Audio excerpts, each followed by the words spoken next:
Hello friends, welcome to தமிழன் square. இந்த வீடியோவில் நம்ம 2013ல ஒரு கேனிபல் ஹாரர் ஃபில்மா ரிலீஸ் ஆன கிரீன் இன்ஃபர்னோ அப்படிங்கிற ஒரு படு மோசமான நான்வெஜ் மூவி பத்தி தான் பார்க்க போறோம். நான்வெஜ் அப்படின்னா நம்ம ஆடு மாடு கோழியில மனுஷங்களே வெட்டி துண்டு துண்டாக்கி அவங்களே திங்கிற ஒரு மூவியை பத்தி தான் பார்க்க போறோம். இந்த மூவி நம்ம சப்ஸ்கிரைபர் சாய்ஸ் தான். ஆல்ரெடி ஒரு மூவி கேட்டாரு, ரொம்பவே சாஃப்டான ஒரு மூவி. சரி, சாஃப்டான ஒரு பர்சன் பார்த்தா இந்த மூவியை பார்க்க வச்சு என்ன 2 நாளா சாப்பிட விடாம தூங்க விடாம பண்ணிட்டாரு. இந்த பாவம் எல்லாம் அவர் தான் போய் சேரும் அப்படின்னு சொல்லிக்கிட்டு வீடியோக்குள்ள போகலாம். இந்த படத்தோட டைரக்டர் எலி ரோத். இந்த படத்தோட பாக்ஸ் ஆபீஸ் கலெக்ஷன் பாத்தீங்கன்னா 12.9 மில்லியன் ஆஃப் USD. படத்தோட அந்த ஃபர்ஸ்ட் சீன்ல அமேசான் காட்ட ஒரு புல்டோசரால அழிக்கிற மாதிரி காமிச்சு படத்தோட டைட்டில போட்டுட்டு இப்போ நம்ம ஹீரோயினை காட்டுறாங்க. அவங்க தூங்கி எழுந்து பின்னாடி ஏதோ சவுண்ட் கேக்குதே அப்படின்னு போய் பாக்குறாங்க. அங்க சம் செட் ஆஃப் ஃப்ரெண்ட்ஸ் எல்லாமே சேர்ந்து ஒரு போராட்டம் பண்ணிக்கிட்டு இருக்காங்க.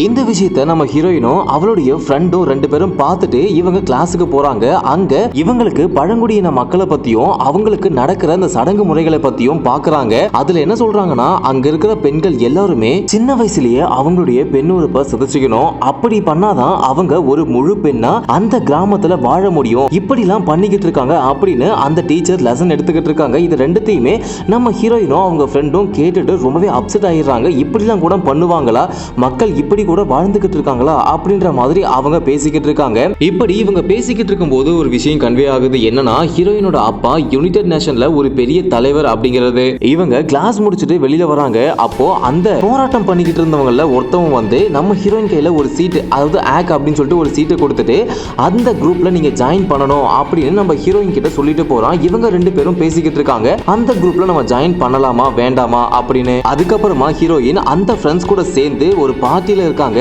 அப்போ இவங்க 2 பேருக்கும் ஒரு சின்ன தகராறு ஆயிட்டு நம்ம ஹீரோயின் கோச்சிக்கிட்டு போயிடுறாங்க. பட் அந்த சீட் கொடுத்தவன் சாரி, ஆனா நீங்க இந்த குரூப்ல வந்து ஜாயின் பண்ணணும் அப்படின்ற மாதிரி சொல்றான். நம்ம ஹீரோயினும் கொஞ்ச நாளுக்கு அப்புறமா ஓகே நான் இந்த குரூப்ல ஜாயின் பண்ணறேன் அப்படின்னு சொல்றாங்க. அதுக்கப்புறமா தான் இவங்க நோக்கத்தை சொல்றாங்க. என்னன்னா, ஒரு பெரிய கார்ப்பரேட் கம்பெனி அமேசான் காட்டையும் அங்க இருக்கிற வளங்களையும் அழிச்சிட்டு அங்க பெட்ரோ கெமிக்கல் எடுக்கிறதுக்கு பிளான் பண்ணிக்கிட்டு இருக்காங்க. அதை நாம எப்படியாச்சும் தடுத்து நிப்பாட்டணும் அப்படின்னு இந்த குரூப்போட நோக்கத்தை நம்ம ஹீரோயினுக்கு கன்வே பண்றாங்க. இவங்களும் இந்த விஷயத்துல ரொம்பவே ஆர்வப்படுறாங்க. ஆனா ஹீரோயினோட ஃப்ரெண்ட் இதெல்லாம் வேண்டாம், இதுல ஜாயின் பண்ணாத அப்படின்ற மாதிரி அப்போஸ் பண்றாங்க. இருந்தாலும் அதையெல்லாம் மீறி நம்ம ஹீரோயின் அந்த குரூப்ல ஜாயின் பண்றாங்க. அது மட்டும் இல்லாம இந்த ஆபரேஷன் நடத்துறதுக்கு அவங்க அமேசான் காட்டுக்கு போக வேண்டியிருக்கு. அதுக்கும் அக்செப்ட் பண்ணிக்கிட்டு இவங்க போறாங்க.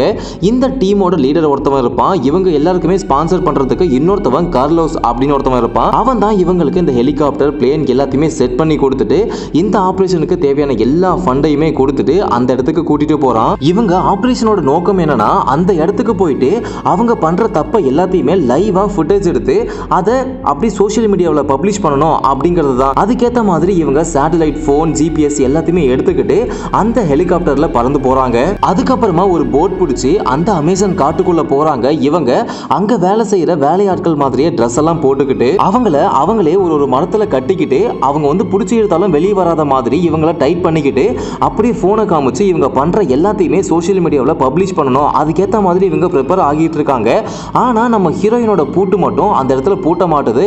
ஸோ நம்ம ஹீரோயின் மட்டும் பயங்கரமா கதறாங்க, என்னுடைய பூட்டு பூட்டல, இல்லைன்னா அவங்க என்னை பிடிச்சி இழுத்துட்டு போயிடுவாங்க அப்படின்ற மாதிரி கதறாங்க. மற்ற எல்லாமே அங்க இருந்த மரம் கொடின்னு சொல்லிட்டு எல்லாத்துலையுமே லாக் பண்ணிக்கிறாங்க. போனையும் எடுத்து வச்சுட்டு நாங்க இங்க நடக்கிற எல்லாத்தையுமே பப்ளிஷ் பண்ணிக்கிட்டு இருக்கோம், நீங்க எங்களை ஏதாச்சும் பண்ணீங்கன்னா லைவா எல்லாருக்குமே டெலிகாஸ்ட் ஆகிருக்கு, உங்களுடைய கம்பெனிக்கு தான் பிரச்சனை அப்படின்ற மாதிரி சொல்றாங்க. அவங்க எல்லாரையுமே விட்டுறாங்க. நம்ம ஹீரோயினோட அந்த லாக் மட்டும் அந்த இடத்துல பிரச்சனை ஆயிடுது.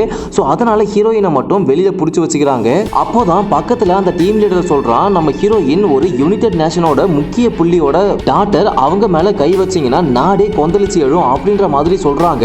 அப்போதான் நம்ம ஹீரோயினுக்கு ஒரு விஷயமே தெரிய வருது, நம்மள இந்த மாதிரி ஒரு பெரிய புள்ளியோட பொண்ணுன்றதுனால தான் இந்த டீம்ல கூப்பிட்டுருக்காங்க, வாலண்டியரா வர சொல்லியிருக்காங்க, நாம தான் சேவை அது இதுன்னு ஏமாந்துட்டோம் அப்படின்ற மாதிரி ஃபீல் பண்ணி அழுகுறாங்க. அங்க இருக்கிற எல்லாரையுமே திட்டுறாங்க.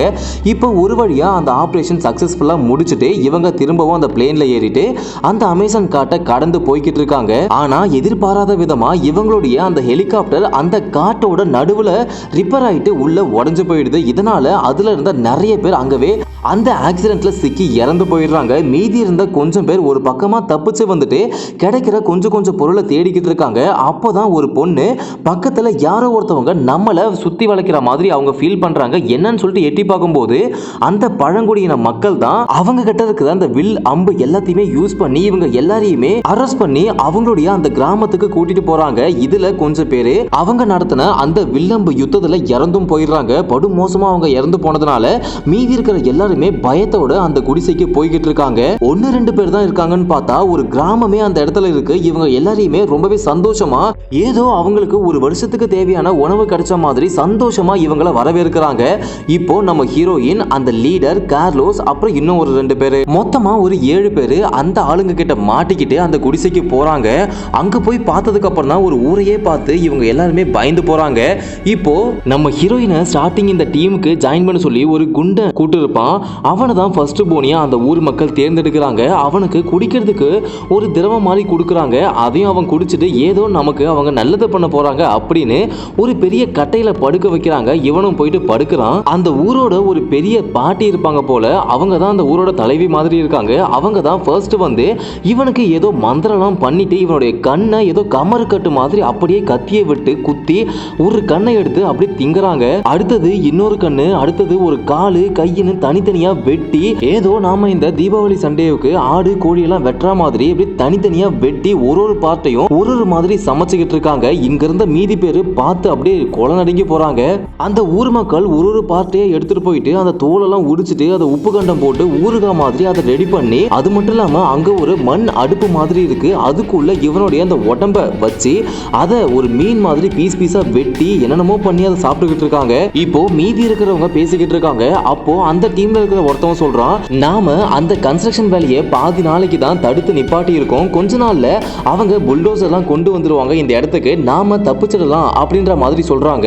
ஆனா அங்கதான் அந்த டீம் லீடர் இன்னொரு விஷயத்த சொல்றான். என்னன்னா, அவங்க இங்க வந்து இந்த ஆபரேஷனை பண்ணதுக்கு நோக்கம் இந்த காடுகளையோ இந்த மக்களையோ சேவ் பண்றதுக்கு இல்ல. அவங்க ஒரு கம்பெனி, இவங்களுக்கு ஆப்போனண்டா இன்னொரு கம்பெனி இருக்கும். அந்த கம்பெனி தான் இந்த இடத்துல வந்து அந்த பெட்ரோ கெமிக்கல் வளத்தை எடுக்கணும் அப்படின்னு பிளான் பண்ணி இப்படி ஒரு போராட்டம் பண்ண வச்சு இந்த டீமை இந்த இடத்துக்கு அனுப்பி வச்சிருக்காங்க. ஸோ அவங்களுடைய நோக்கமும் இந்த இடத்துல இந்த மக்கள் எல்லாரையுமே அழிச்சிட்டு அந்த இடத்துல அவங்க பெட்ரோ கெமிக்கல் வேலையை ஸ்டார்ட் பண்ணணும். இதை சொல்றான். இதை சொன்ன உடனே நம்ம ஹீரோயினுக்கு பயங்கர டென்ஷன் ஆகுது. இதுக்காக தான் உன்னுடைய உயிரையும் எங்களுடைய உயிரையும் இந்த இடத்துல இப்படி மாட்டி விட்டு இருக்கியா, பணையம் வச்சிருக்கியா அப்படின்னு கத்திக்கிட்டு இருக்கா. அது மட்டும் இல்லாம இவங்களுடைய அந்த பிளேன் கிராஷ் ஆனதுக்கு மெயின் ரீசன் அங்க அந்த ஃபண்ட் பண்றவனை சாகடிச்சிட்டு அவனுக்கு வர ஃபண்டை இவங்க டைரக்டா எடுத்துக்கணும் அப்படிங்கிறதுக்காக தான் இவங்க பிளான் பண்ணி அந்த பிளேனை கிராஷ் பண்ணி அவனை சாகடிச்சிருப்பாங்க. போதா குறையா இவங்க இந்த இடத்துல வந்து மாட்டி இருக்காங்க. இப்போ அடுத்த நாள் நம்ம ஹீரோயினோடையும் சேர்த்து அங்க இருக்கிற 2 பேரையும் ஒரு இடத்துக்கு கூட்டிட்டு போயிட்டு அவங்களுக்கு ஒரு டெஸ்ட் பண்றாங்க. இவங்க விர்ஜினா இல்ல நான் விர்ஜினா அப்படின்ற மாதிரி ஒரு டெஸ்ட் பண்ணிக்கிட்டு இருக்காங்க. அதுல நம்ம ஹீரோயினை ஃபர்ஸ்ட் செலக்ட் பண்ணி அவங்களுடைய அந்த சடங்கு முறைகள் எல்லாம் பண்றாங்க. அவங்களுக்கு பட்டை போட்டு பொட்டு வச்சு ஏதோ பூ வச்சு ஒரு அலங்கார பொம்மை மாதிரி நம்ம ஹீரோயினை ரெடி பண்ணிக்கிட்டு இருக்காங்க. இப்போ மீதி 2 பொண்ணுகளையும் அந்த கூண்டுக்குள்ளேயே அடைச்சிடுறாங்க. இவங்க அந்த கூண்டுக்குள்ள இருந்துட்டு ஒரு பிளான் பண்றாங்க. செல்போன்ல ரிங்டோனை வச்சு தூக்கி போட்டுறாங்க. இவங்களை பாத்துக்கிறதுக்கு ஒரு காவலாளி அந்த மரத்து மேல உட்காந்துக்கிட்டு இருப்பான். அவன் இந்த ரிங்டோன் சத்தத்தை கேட்டு தசை திரும்பி அந்த ரிங்டோனை பாக்குறதுக்கு போயிடுறான். அதை யூஸ் பண்ணி இங்க இருந்த ஒரு பொண்ணு தப்பிச்சு பக்கத்துல ஒரு போட் இருக்கு, அதை எடுத்துக்கிட்டு எஸ்கேப் ஆயிடலாம் அப்படின்னு கிளம்பிடுறா. இதோட சீன் கட் பண்றாங்க. அடுத்த நாள் நம்ம ஹீரோயினையும் இந்த கூண்டுக்குள்ளேயே விட்டுடுறாங்க. இவங்க அவங்க கிட்ட போயிட்டு என்ன நடந்துச்சு, அவங்க என்ன பண்ணாங்க அப்படின்ற மாதிரி கேட்கறாங்க. பட் நம்ம ஹீரோயினுக்கு எதுவுமே தெரியல. பயந்து போயிட்டு எனக்கு ஒண்ணுமே தெரியல அப்படின்ற மாதிரி சொல்லிடுறா. இப்போ இவங்களுக்கு சாப்பிடுறதுக்கு சாப்பாடு கொடுக்கப்படுது. எல்லாரும் சாப்பிட்டுக்கிட்டு இருக்காங்க. அங்க ஒரு பொண்ணு மட்டும் இவன் சாப்பிட்டுட்டு அந்த பாத்திரத்தை அடியில பாக்குறா. அதுல ஏதோ ஒரு டாட்டூ போட்டிருக்கு. அது என்னன்னு பார்த்தா முந்தின நாள் தப்பிச்சு அந்த போட்ல போன பொண்ணை தான் இவங்க பிடிச்சி அவளையும் இதே மாதிரி தோலை உரிச்சு அந்த தோலுல தான் இவங்களுக்கு சாப்பாடை வச்சு கொடுத்துருக்காங்க. அவளையே தான் இவங்க சாப்பிட்டு இருக்காங்க. அதை பார்த்த உடனே அவ டென்ஷன் ஆயிட்டு அந்த ஓட்டை உடைச்சி அதுலயே கழுத்தை கீறி அவ அங்கவே இறந்து போயிடுறா. இப்போ மீதி இருந்த எல்லாருமே பயந்து போறாங்க. சரி, இவளை யூஸ் பண்ணி தான் இவங்களை ஏமாத்தி நாம இங்க இருந்து தப்பிக்கணும் அப்படின்னு இந்த டீம்ல ஒருத்தவன் அந்த ட்ரக் கொண்டு வந்திருப்பான். அதை ஒரு உருண்டையா உருட்டி இவளுடைய வாயிலேயே வச்சு திணிக்கிறாங்க. ஏன்னா இவளை வெட்டி திரும்பவும் சாப்பிடும் போது அவங்க எல்லோருமே போதையாயிட்டு மட்டையாயிடுவாங்க. அந்த கேப்பை யூஸ் பண்ணி நாம எல்லாருமே இங்க இருந்து தப்பிச்சிடலாம் அப்படின்னு பிளான் பண்ணி அந்த பிளானை அவங்க எக்ஸிக்யூட் பண்றாங்க. அதே மாதிரி அவங்க எல்லாருமே அந்த போதையில மட்டையாயிடுறாங்க. இந்த கேப்பை யூஸ் பண்ணி நம்ம ஹீரோயின், அதுக்கு முன்னாடி ஒரு குண்டா இருப்பான், அவங்க 2 பேருமே மேலே ஏறிடுறாங்க. மூணாவதா ஒருத்தன் இருப்பான். அவன் மேலே ஏறும்போது கீழே இந்த டீமோட லீடர் எல்லாரையுமே ஏமாத்தி கூட்டு வந்தவன் அவன் காலில் ஈட்டியை வச்சு குத்தி அவனை கீழே தள்ளி விட்டுறான். ஏன்னா நீங்க எல்லாருமே போயிட்டீங்கன்னா நான் மட்டும் தான் இருப்பேன், என்ன அவங்க ஈஸியா தின்னுடுவாங்க, இவன் இருந்தானா ஃபர்ஸ்ட் இவனை தின்னுடுவாங்க கொண்டுவாங்க, அதுக்கப்புறமா என் ஆளுங்க வந்து என்னை காப்பாத்துவாங்க அப்படின்ற மாதிரி அவன் சொன்ன உடனே நம்ம ஹீரோயினும் அந்த இன்னொருத்தவனும் செம டென்ஷன் ஆயிட்டு சரி எப்படியாச்சும் போங்க அப்படின்னு இவங்க 2 பேருமே கிளம்பி மேல தப்பிச்சு வந்துடுறாங்க. இப்போ இந்த கூண்டுல கீழே விழுந்தவன் தப்பிச்சு வரதுக்கு பாக்குறான். பட் அவனை அந்த ஊர் மக்கள் அந்த சின்ன பசங்க எல்லாருமே பச்சையாவே அவனை சாகடிச்சு அப்படியே அவனை சாட்டுறாங்க. இப்போ நம்ம ஹீரோயினும் அந்த இன்னொருத்தவனும் அந்த பிளேன் கிராஷ் ஆன இடத்துல சின்ன சின்ன பார்ட்ஸ் எல்லாம் கிடக்கும், அதை கண்டுபிடிச்சு அந்த இடத்துக்கு போயிடுறாங்க. அங்க போய் பார்த்தா செத்து போன எல்லாரையுமே ஒரு கழியில அப்படியே தொங்க விட்டு வச்சிருக்காங்க. அவங்க கிட்ட இருந்து போனு அவங்களுக்கு தேவையான ஏதாச்சும் பொருள் இருக்குமா அப்படின்னு தேடி பார்த்துக்கிட்டு இருக்கும் போது அந்த டெட் பாடி நம்ம ஹீரோயின் மேல விழுந்துருது. அதை நவுத்தி போட்டுட்டு இவங்க தப்பிக்கலாம் அப்படின்னு பார்க்கும்போது அந்த காட்டுவாசிங்க திரும்பவும் இந்த இடத்துக்கு வந்து நம்ம ஹீரோயினையும் அந்த குண்டனையும் திரும்பவும் பிடிச்சிட்டு அந்த இடத்துக்கே போயிடுறாங்க. நம்ம ஹீரோயின் கூட வந்த அந்த ஆளை கட்டி வச்சு அவனை நடக்க முடியாம ஓட முடியாம பண்ணி அவனுடைய எலும்பு அப்படி சுக்குநூறா உடைக்கிறாங்க. அவன் வலி தாங்க முடியாம அங்கவே கத்திக்கிட்டு இருக்கான். நம்ம ஹீரோயினை சாப்பிட்றதுக்கு இவங்க அந்த சடங்கு முறையெல்லாம் பண்ணிக்கிட்டு இருக்காங்க. அப்போதான் ஒருத்தவன் அந்த கன்ஸ்ட்ரக்ஷன் கம்பெனில இருந்த ஒரு ஆளோட தலையை வெட்டி அப்படியே இங்க எடுத்துட்டு வரான். அதை பார்த்ததும் இங்க இருந்த மித்த பேரும் அந்த டீமை அழிக்கணும் அப்படின்னு ஈட்டி அவங்களுக்கு கிடைக்கிற அந்த ஆயுதங்கள் எல்லாத்தையுமே எடுத்துக்கிட்டு அப்படி போருக்கு போற மாதிரி போய்கிட்டு இருக்காங்க. இந்த கேப்ல நம்ம ஹீரோயின் எப்படியாச்சும் தப்பிக்கணும் அப்படின்னு பார்த்துக்கிட்டு இருக்கா. அந்த இடத்துல தான் நம்ம ஹீரோயினை ஸ்டார்டிங்ல இருந்த ஒரு சின்ன பையன் மட்டும் குறுகுறுன்னு பார்த்துக்கிட்டே இருப்பான். இவ கழுத்துல ஒரு பெண்டன் மாதிரி மாட்டி இருப்பா, அதையே தான் அவன் பார்த்துக்கிட்டு இருப்பான். அந்த சின்ன பையன் கிட்ட நம்ம ஹீரோயின் ஆல்ரெடி அந்த பெண்டன்ட்டை கொடுத்துருப்பா. அதனால அந்த சின்ன பையன் நம்ம ஹீரோயினுக்கு ஹெல்ப் பண்றான். அவளுடைய கால் கட்டு கை கட்டு எல்லாத்தையுமே அறுத்து விடுறான். பக்கத்துல ஒரு லேடியை நம்ம ஹீரோயினுக்கு காவலா வச்சுட்டு போயிருப்பாங்க. அவளுடைய அந்த மூக்கு எலும்பை பிச்சு விட்டுட்டு நம்ம ஹீரோயின் அங்கிருந்து தப்பிச்சு போயிடுறா. போற வழியில நம்ம ஹீரோயின் கூட ஆல்ரெடி தப்பிச்சு வந்து அவன் அப்படியே வலி தாங்க முடியாம கத்திக்கிட்டு இருப்பான். அவன் என்ன சொல்றானா, என்ன சாகடிச்சிடுங்க, இவங்க கிட்ட சிக்கனா என்ன கொஞ்சம் கொஞ்சமா சித்திரவதை பண்ணி சாகடிப்பாங்க, அந்த வலி எனக்கு கொடுக்க வேணாம், நீயே சாகடிச்சிடு அப்படின்ற மாதிரி நம்ம ஹீரோயின் கிட்ட கெஞ்சிக்கிட்டு இருக்கான். பட் நம்ம ஹீரோயின் என்ன பண்றதுன்னு தெரியாம அப்படியே அங்கவே முடிச்சுக்கிட்டு இருக்கா. பக்கத்துல வந்து அந்த சின்ன பையன் அவனையும் சாகடிச்சுட்டு நம்ம ஹீரோயினுக்கு இந்த வழியில தான் தப்பிக்கணும் அப்படின்னு வழியையும் காட்டி கூட்டிட்டு போறான். இப்போ அந்த கூண்டுல லாஸ்டா அந்த லீடர் மட்டும் தான் இருக்கான். அவன் தான் ஏமாத்தி எல்லாரையுமே கூட்டு வந்திருப்பான்.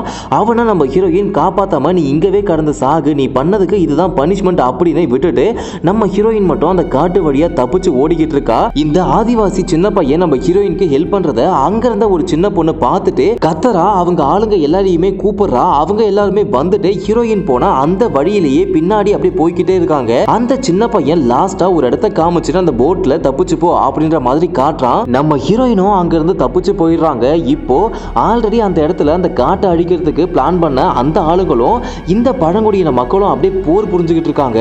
இந்த காட்டை அழிக்கணும்னு நினைக்கிறவங்க கிட்ட நிறைய ஆயுதங்கள் இருக்கு. அந்த ஆயுதத்தை யூஸ் பண்ணி இங்க இருக்கிற அந்த கிராமவாசிகள் எல்லாரையுமே அவங்க அப்படியே சாகடிச்சுக்கிட்டு இருக்காங்க. அந்த இடத்துல தான் நம்ம ஹீரோயினும் இந்த ஆதிவாசி பொண்ணு மாதிரி இருக்கிறதுனால அவ பயந்துக்கிட்டு எங்க நம்மளையும் கொன்றுவாங்களோ அப்படின்னு யோசிச்சுக்கிட்டு இருக்கா. அப்பதான் இவ கையில ஒரு செல்போன் எடுத்துக்கிட்டு இங்க நடக்கிறது எல்லாமே டெலிகாஸ்ட் ஆகிட்டு இருக்கு, தயவு செஞ்சு இந்த யுத்தத்தை ஸ்டாப் பண்ணுங்க அப்படின்ற மாதிரி காட்டிக்கிட்டு இருக்கா. பட் நம்ம ஹீரோயின் கையில இருக்கிற அந்த மொபைல் யூஸ் ஆகாது, அது ரிப்பேர் ஆன ஒரு போன்.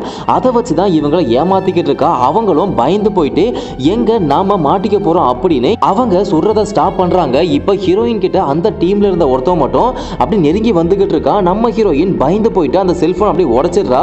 இப்போ அதுல லைவ் போச்சா இல்ல அந்த மொபைல் உண்மையாலுமே ஒர்க் ஆகாதா அப்படின்னு அவனுக்கு தெரியாது. சோ நாம இதை இங்கவே குவிட் பண்ணிட்டு நம்ம ஹீரோயினை காப்பாத்தலாம் அப்படின்னு அவனுங்க அப்படி ஹெலிகாப்டர் வச்சு நம்ம ஹீரோயினை காப்பாத்தி அவங்களுடைய இடத்துக்கு அப்படி சேஃபா கொண்டு போய் விட்டுறாங்க. இப்போ நம்ம ஹீரோயினை இன்டர்வியூ பண்றாங்க. நம்ம ஹீரோயின் என்ன சொல்றாங்கன்னா, அவங்க எல்லாருமே ரொம்ப நல்லவங்க, நாங்க இந்த பிளேன் இந்த ஹெலிகாப்டர் எல்லாமே கிராஷ் ஆயிட்டு நாங்க தவிச்சுக்கிட்டு இருக்கும் போது அவங்க தான் வந்து எங்களை காப்பாத்தினாங்க, அவங்க ரொம்பவே நல்லவங்க அப்படின்ற மாதிரி பேசிக்கிட்டு இருக்காங்க. பட் ஆப்போசிட்ல இன்டர்வியூ பண்றவங்க இல்ல இல்ல அவங்க எல்லாருமே பயங்கரமான கார்னிபல்ஸ், அதாவது இந்த நர மாமிசங்களை தின்றவங்க அப்படின்ற மாதிரி சொல்றாங்க. பட் நம்ம ஹீரோயின் என்ன சொல்றாங்கன்னா, இல்ல இல்ல அவங்க பாட்டுட்டு தனியா அவங்க வேலையை பார்த்துட்டு தான் இருந்தாங்க, அவங்களுடைய இடத்தையும் அந்த மக்களையும் அழிக்கணும்னு யார் நினைக்கிறாங்களோ அவங்கள தான் அவங்க போர் புரிஞ்சு அழிச்சுக்கிட்டு இருக்காங்க. பட் பேசிக்கா அவங்க ரொம்பவே நல்லவங்க அப்படின்னு அவங்கள காட்டி கொடுக்காம நம்ம ஹீரோயின் அவங்கள சேவ் பண்றா. கடைசி வரைக்குமே நம்ம ஹீரோயின் அவங்கள நல்லவங்க அப்படின்ற மாதிரி போர்ட்ரே பண்ணி தான் இந்த படத்தை முடிக்கிறாங்க. ஓகே ஃப்ரெண்ட்ஸ், இந்த மூவி உங்களுக்கு பிடிச்சிருந்ததுன்னா பார்த்துட்டு உங்களுடைய கருத்துக்களை கமெண்ட் பாக்ஸ்ல ஷேர் பண்ணிக்கோங்க. அண்ட் மேலும் ஒரு நல்ல வீடியோல சந்திக்கிறோம். தேங்க்ஸ் ஃபார் வாட்சிங்.